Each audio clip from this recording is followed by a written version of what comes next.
Hello, everybody. My name is Lance Johnson. I want to welcome you to another edition of Amplify Your Business. Today's episode is going to be a little different because we're going to be talking about what not to do as opposed to giving you a tip as to what to do. Well, to be honest, I'm going to weave in the what to do in this as well.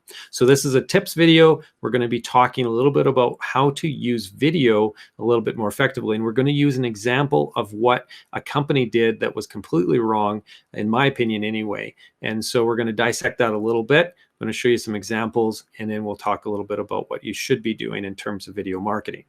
So I've received this email from a company called Bounce X, okay? And the email was basically saying that they are changing their name now to Wonderkind. Okay, so simple enough email. BounceX is a business that I don't remember ever signing up for their emails or notifications or whatnot, but somehow I ended up on their list. The name is familiar, but I couldn't really remember what it was that they did. And so when this email came in, which it was extremely well written, as you can see right now, actually, let's just scroll through that as I'm talking. And so this email was well composed and explained that they have a name change and invited me to watch a video about it, right? So I was intrigued, clicked on the video to find out what this company does. And when I did take a look at this video, I was shocked to see that, or shocked to find that I couldn't really figure out what it was that they were doing, what product or service that they were offering.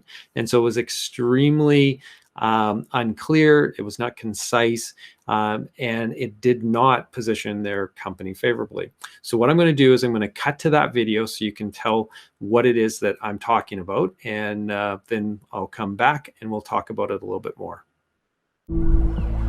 People are describing this as the most lonely generation. Really sad words for a generation that's supposed to be the most connected generation in the history of the world. How do we be part of the connection, not this disconnection? All brands want to have actual one-to-one personal relationships with their customers, but they have that for very few. We're here to change that. In every other facet of our lives, we appreciate a tailored experience. Why do we not want a tailored experience online, which is probably where we spend most of our time? Everybody has these seas of data, but they have no idea what to do with it. Out of this information overload, it becomes more and more important that you're delivering a one-to-one message and always acknowledging who they are as a person. We're not just a tool or a technology or a set of data. We combine those things to create an output. To me, we really want to make sure that at every customer touch point, we are personalizing the experience to them. Working with Wonderkind, we feel like we're on a very similar mission. Once somebody becomes a client, that is always tailored to their needs, to their business, to what they care about. We respect individuality. It's that ability to test and their creativity, not just the platform itself. That's what we lean on heavily to provide the value. We at Wonderkind believe we are custodians of the user experience on the internet. If we put users first, it becomes a better place for publishers, for advertisers, for e-commerce companies, the entire ecosystem.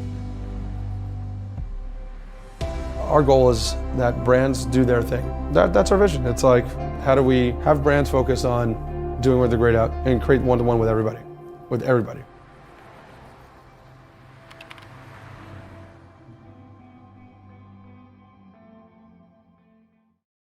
Okay, so now that you've had a chance to watch that video, what does the company do, right? If you're like me, you were confused. Okay, so as it turns out, after doing a little bit more research on their website, which again, by the way, was really well produced. Their website is nicely designed, but not very concise, not very clear as well in terms of what their product or service is or what the value is that they bring to the table. And so it took me a little while poking around. And as it turns out, what this company does is they have a platform that allows companies to market or communicate to their audiences, to their clients, to their prospective clients in a very personalized way. So it's all about personal communication, which is hugely important in today's world because we are inundated with all of these messages from all these different brands. And so it's really tough to cut through that clutter. And one way to do that is through personalization.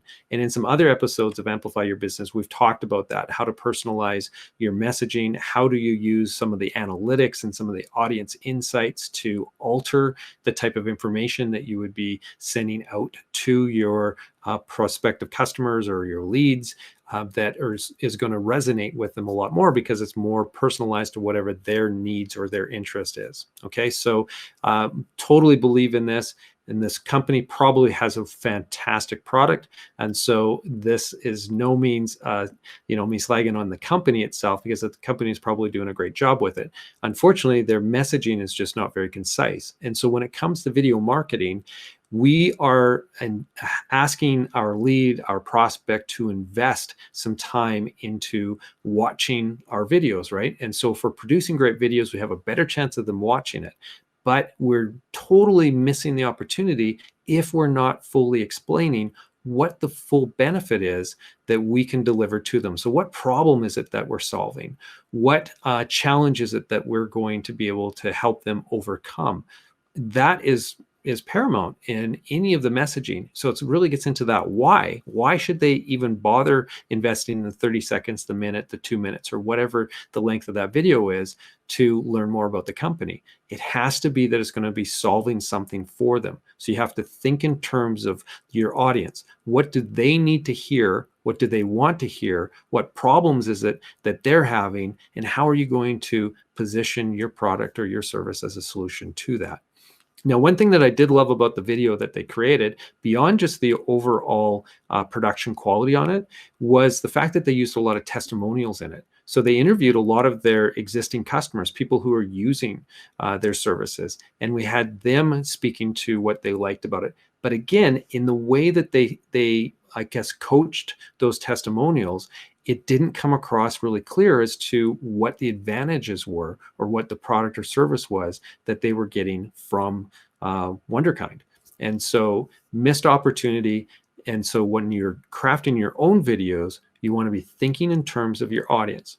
What's in it for them? Why do they care? And if you can craft your script, if you can craft what you're going to be saying, the key messages around answering that question for them and explaining clearly what the product or service is, you have a much better chance then in getting them to engage and getting them to act on whatever it is that you're trying to get them to do after they've watched that video. Okay, so if you have any questions about video marketing, that's really, our forte. We are a video marketing company, and so we spend a lot of time thinking through, what should be said and how it should be said within the videos. If you have any questions, definitely feel free to reach out to me. I'd be more than happy to help you out. And who knows, maybe we'll get a chance to work with you on a project or something in the future. But I hope you liked this episode, what not to do and what to do in terms of video marketing.